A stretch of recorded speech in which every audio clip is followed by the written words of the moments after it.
Welcome back. You're watching India Tonight. I'm Shivani Ghara, joining you guys from Mumbai, and joining us from Chennai is my colleague Jude Sanit. Now, a major development in the probe into the Air India Phuket Delhi AI379 incident. Sources say the flight's pilot in command has tested positive for psychoactive substances in a confirmatory laboratory test. Now, both pilots were screened after the aircraft suddenly lost around 300 feet of altitude on August 4th, leaving 17 passengers and crew members injured.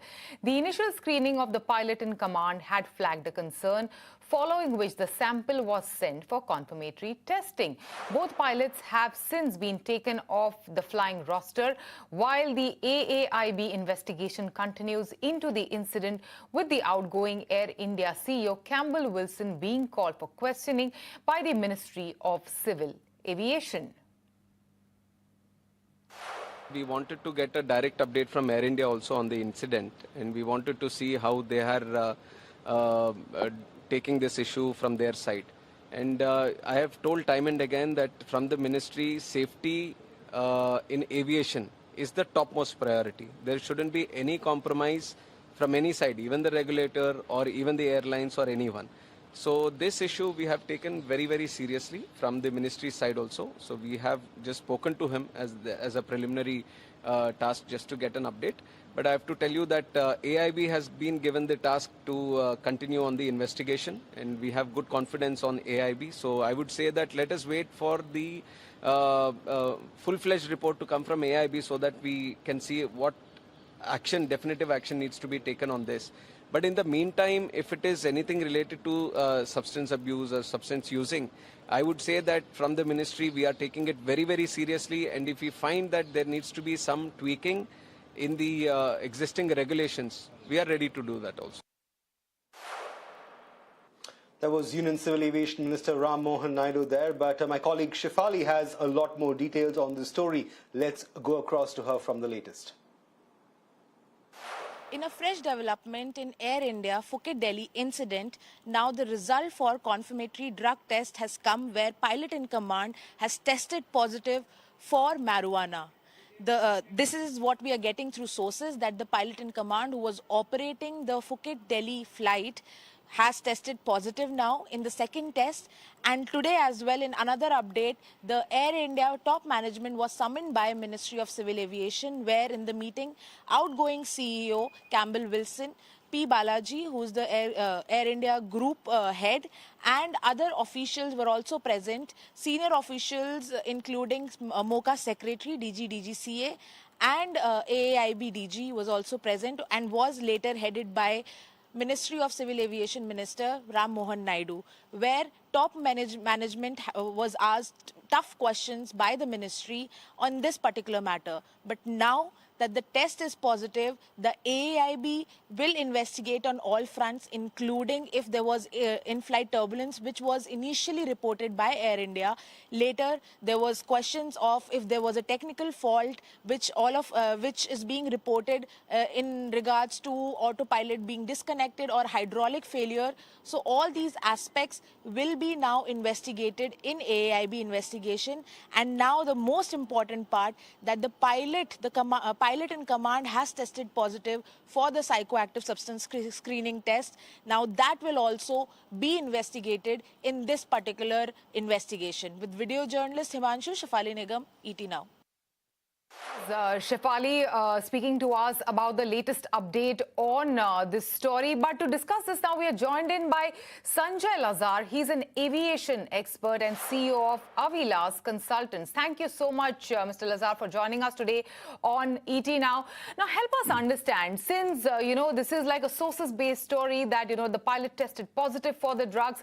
Help us understand, how long does, any sort of psychoactive drug, or let's say the likes of marijuana, typically remain detectable in the pilot's blood sample that is under the DGCA mandated protocol? Help us understand that first. Thank you, Shivani, for having me on your show. And I just want to make this clear. What I have heard is that the pilot's second sample has been positive. So it is positive for a psychotropic or a psychoactive substance. What the substance is, I'm not clear yet. I have not seen the report. I don't believe anybody has seen it yet. Okay, so I just want to point that out. So it must be for some particular labeled thing. Now, you asked me the question of what time period does it stay in? Let's just call it in crew member or an employee's blood, because it's not only pilots, cabin crew also get screened, ATC people also get screened. Now, the typical period is, it depends on what it is. If it's an amphetamine, 12 hours. If it's a barbiturate, 48 hours. Biodiazepine, 2 to 3 hours. Cannabinoids, 36 hours and plus in blood. But urine is 3 to 30 days. And hair or follicles up to 90 days. So there is a long, for example, heroin will disappear in 12 hours from the blood, 4 days from the urine, and maybe about 90 days from the skin and the hair. Morphine takes 8 hours to get out of the blood, 6 days to get out of the urine. So typically here what has happened is they've tested the urine of the particular crew, and this is mandatory when an incident of this kind occurs. They've done that, and they finished the A sample and then gone to the B sample. There is part of the B sample that will be retained at the DGCA or the AAIB for the next 12 months in case there is a challenge, legal or otherwise. Now we come to part 2 of this, which is what happens here. Now, typically what would happen as per the DGCA CAR, this is section 5, part 5, psychoactive substance use. There is a punishment of grounding, there is counseling, there is then a rehabilitation process, because you have to check if there is behavioral, cognitive or physiological changes, whether there is addiction or not. All those things will take place. It could take anywhere from 3 months, even more. And after that, on that note, since you explained it so well to us, Mr. Lazar, help us understand, and I have a counter question for you. Then in this case, why is it reactive? Why wait for the incident to happen to, go through all of these tests? Because this is not like a one-off incident. This has happened to an Indian pilot. But last year, for example, there was Nigerian Airlines where, alcohol was found in the pilot's blood. And they are flying people. People's life is at risk. So why is it a reactive test and not a proactive one? Shivani, I'll just separate the two. Alcohol is tested on every flight before and after. Okay, right. So let's not mix that. And that has been going on for easily 35 years. But what about drugs? Now, drugs came in 4 or 5 years ago, and it is done at pre-employment stage or employment stage. Once it is done for everyone, then it's random testing, 10 to 15% maximum of pilots and crew are tested, and it's random. The only prescription is that in the event of an incident, accident, or crash, it is mandatory. So because it's a longer process, it's not so simple. If I did, for example, let's say I'm going on a flight today. I did a psychoactive substance test. The result is not something that comes immediately. It goes to a lab. So it would mean then you would have to sequester crew who are flying an aircraft, test them, and then say, okay, they've all cleared, now they can do that flight, which would mean then you're increasing the duty periods. It's never done anywhere in the world in this fashion. Everywhere in the world, it's random. It's not that, it's not right. That every test, every flight, you have a test before and after. Just to clarify that point. Absolutely. Absolutely. And Mr. Lazar, I completely understand that it could lead to a supply chain constraint of sorts when it comes to pilot resources should, dope tests be conducted on every pilot about to board, a flight and start duty. But surely this also calls for a lot of soul searching, one might reckon, when it comes to, hiring policies, when it comes to due diligence before pilots are hired, maybe periodic checks, if not daily checks or daily pre-flight checks. Surely these testing and drug samples being conducted at regular intervals, if not every flight, and needless to say, before a pilot is actually hired, could well become a new precedent and ought to be that way, surely in the interest of avoiding instances like these, you'd reckon. Well, Jude, it already is there. It is a pre-employment requirement by the DGCA. It is not only a pre-employment requirement even before a pilot cadet joins an FTO, flight training organization. He is required to undergo this. even before, ATC people are selected, they're required to undergo before employing a flight crew member, AME, certifying staff, trainee pilots, instructors, examiners, before even admitting a trainee pilot into a flight training organization.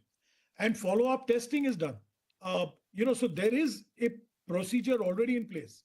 There is no procedure to do it regularly, like you suggested. I do believe post this incident, it's going to now become monthly or every 2 3 months, because you've already seen the shelf life of the drug in the system or on the hair, on DNA, could go up to 90 days. So if you did a test every month or every 2 months, you would definitely catch any random, drug use or recreational drug use or whatever it's called. Yeah, there is also the other thing which I think we need to point out. I'm not suggesting that it is in the case in this case. That is of you know self-medication, Right. building substances.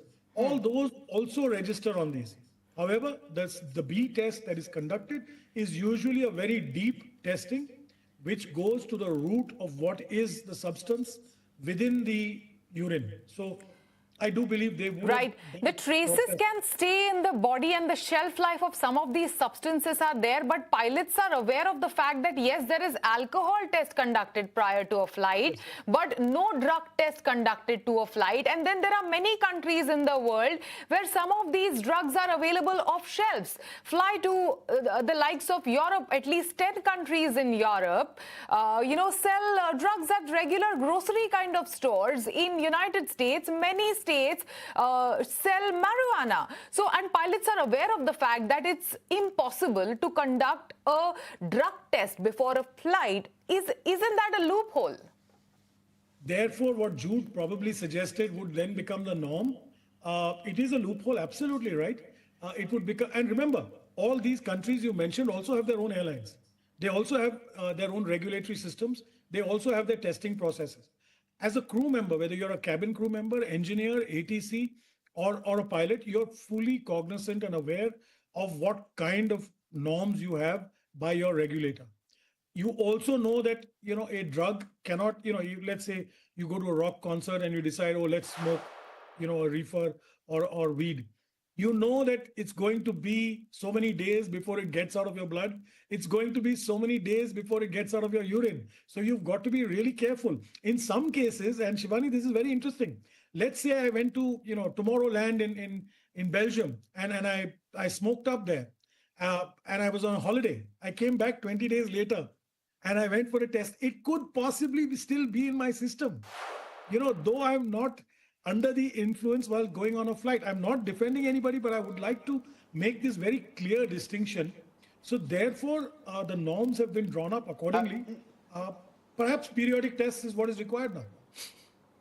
No, absolutely, Mr. Lazar. In fact, I firmly believe that if you hold the responsibility of captaining a flight, I think drugs should not be anywhere on the table, let alone just before a flight. So, that aside, surely periodic testing will and should be the norm going forward. But I just want to shift focus just a little bit and ask you about Air India itself. It's been a tumultuous time for the airline. Campbell Wilson there resigning, all set to serve his last day on the 30th of September, but still very much in the eye of the storm, especially given the the AI379 incident. Where does the airline go from here, really? Because it's clearly been one controversy after another, one lapse after another. Trying times and dark days for the airline, you'd reckon. Well, Jude, you hit the nail on the head. It is trying times and dark days for the airline. It's been a tumultuous last 18 months for the carrier, and my heart bleeds for them. I do believe that a lot of remember, there were also a number of technical issues on this flight which were communicated to the ground and to their headquarters as well as to the DGCA, and those will now come under focus because remember, Airbus and BEA have joined the investigation. This is another spell of embarrassment, and I do believe that transparency is the need of the day. You've got to communicate better. I do believe that somehow, unfortunately, Air India is the communications are just not flowing through enough, and perhaps this might again be another body blow coming soon after 171 a year. And I'm hoping that the new CEO will come in and, breathe some fresh life. Air India is a wonderful, wonderful airline. It's been our national carrier for so many years, and I have great faith and belief that they have the ability to turn around and become nation's best, and maybe top in the world. I pray and hope that things change strongly. Campbell Wilson is a great guy. He's had a rough time of it, of course, no doubt about it. But he's got his heart in the right place as well. I've had interactions with him. I will say this for him. I think the system needs a lot of changing. Our regulatory framework is very poor. We need to tear it down and rebuild. Perhaps we need a CAA kind of independent initiative. Maybe time has come for a group of us to just file a public interest litigation and get this cleared out. This is our aviation. We are going to become the third largest nation in the world with 2,000-3,000 aircraft, 300 airports. And still, it's a duopoly market for the country. Well, it's a duopoly market in the airports. Right. It's a duopoly market in airlines as well. And we need to change all this. So right. I do believe lots needs to be corrected. Right. Mr. Lazar, thank you so much for your inputs on this story. Thanks for joining us today on ET Now. Well, it is time for us to slip into a very short break. You don't go anywhere. We'll be right back.